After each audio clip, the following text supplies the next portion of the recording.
Assalamu alaikum. My name is Abdullah and my group members are Haris and Yusuf. Our topic of presentation is composite pattern.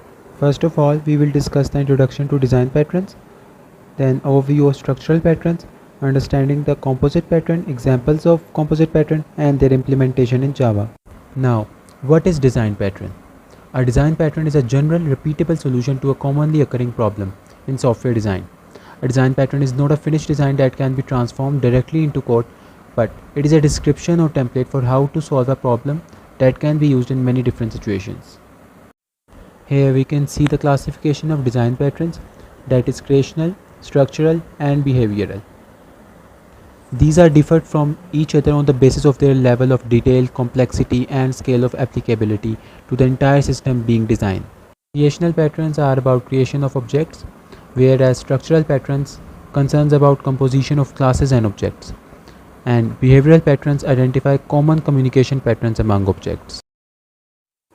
What are structural patterns? As we have discussed in the previous slide, structural patterns concerns with classes and objects, composition of classes and objects to form larger structures, and composite design pattern is one of a structural design pattern. Now, we will discuss about composite objects.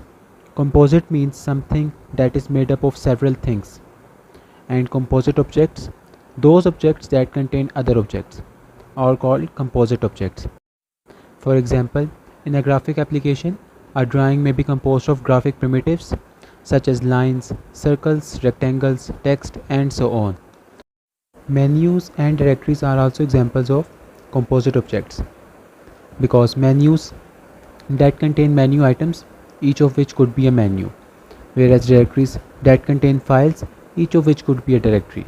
Now, let's move towards our main topic, that is composite pattern. What is composite pattern? It is a structural design pattern that lets you compose objects into tree-like structures to represent part-whole hierarchies. It allows clients to treat individual objects and compositions of objects uniformly. Now, let's have a look on the key participants of composite pattern.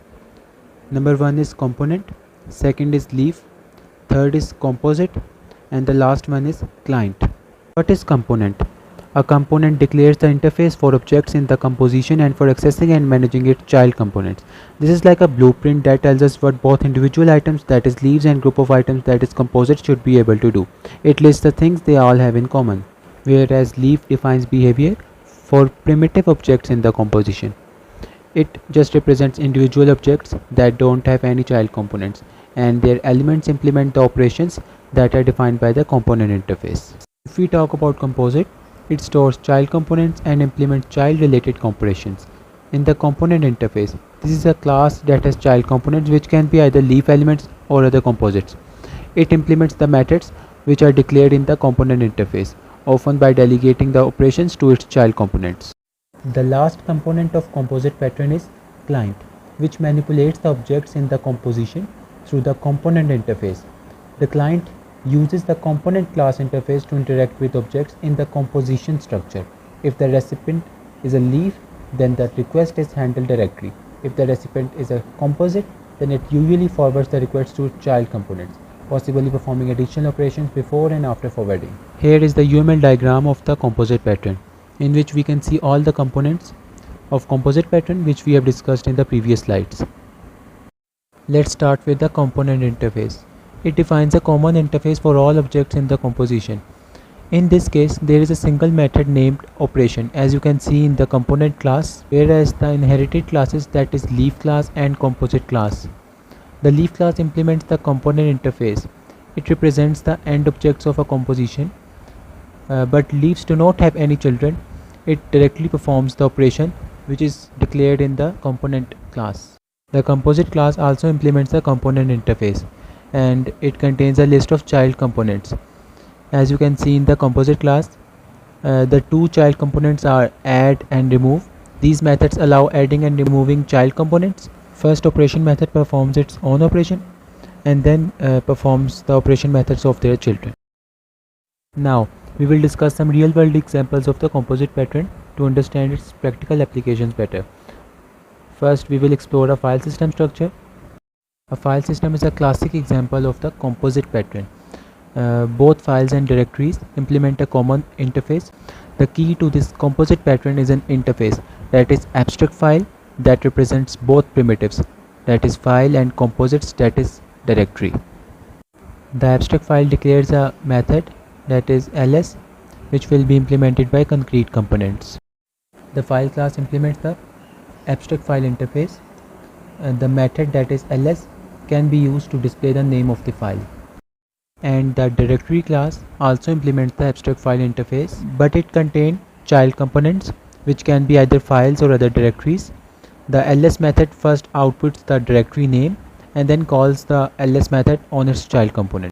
Then by using the interface, the client can create files and directories. It can add files to a directory and then add that directory to a root directory. When the client calls the ls method on the root directory, it displays the entire structure recursively. Now let's discuss another example of composite pattern by implementing that example in Java. The example is a project management system.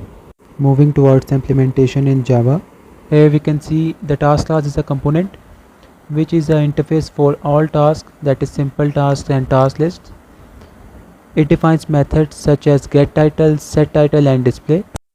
And here we can see the simple task is a leaf which is implementing an individual task with a title by implementing the task interface, performing all the operations declared in the task interface. Now the composite class, that is task list, which is representing a collection of tasks including both simple tasks and task lists, implementing the task interface, but it also has a list of tasks, list tasks. It defines methods to add, remove, and display tasks. Now the last component of composite pattern, that is client. Here is task management app, which is representing the application that uses the composite design pattern to manage tasks. Here it is creating a mix of simple tasks and task list, showcasing how the composite pattern allows treating both individual tasks and task lists uniformly. And at last we can see the created tasks are displayed in a hierarchical structure to illustrate the pattern's flexibility. Now let's discuss the benefits of composite pattern. Number 1 is simplifies client code. The composite pattern simplifies client code by enabling clients to treat individual objects. For example, as we have discussed the file system structure. In that file system, client code interacts with both files and directories through a common interface, that is abstract file, without needing to distinguish between simple and composite objects. Second benefit is facilitates tree structure. The composite pattern is ideal for representing tree structures where objects from part all hierarchies.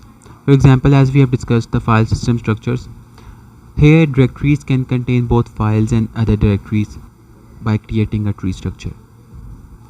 Third benefit of composite pattern is encourages recursive composition. What does it mean? It means that composite pattern allows for recursive composition, which enables objects to contain other objects of the same type. For example, in our file system structure that we have discussed, directories can contain other directories, enabling complex structures to be built recursively. Our fourth benefit is enhances flexibility. Composite pattern enhances flexibility in adding new type of components without changing the existing code. For example, if a file system element is introduced, it can be easily added to the composition, that is composite class, without modifying the code which will be interacted with the existing components. Next benefit is promotes component reusability. What does it mean? It means components can be reused across different parts of the application, which promotes reusability and reducing redundancy. For example, in this example, as we have discussed, here simple task can be reused across different tasks and task lists. The last benefit is simplifies maintenance. By treating an individual and composite objects uniformly, maintenance and updates become easier. For example, if we make changes to the component interface or its implementation, then it needs to be done only once. which simplifies maintenance. And that's all. Thank you.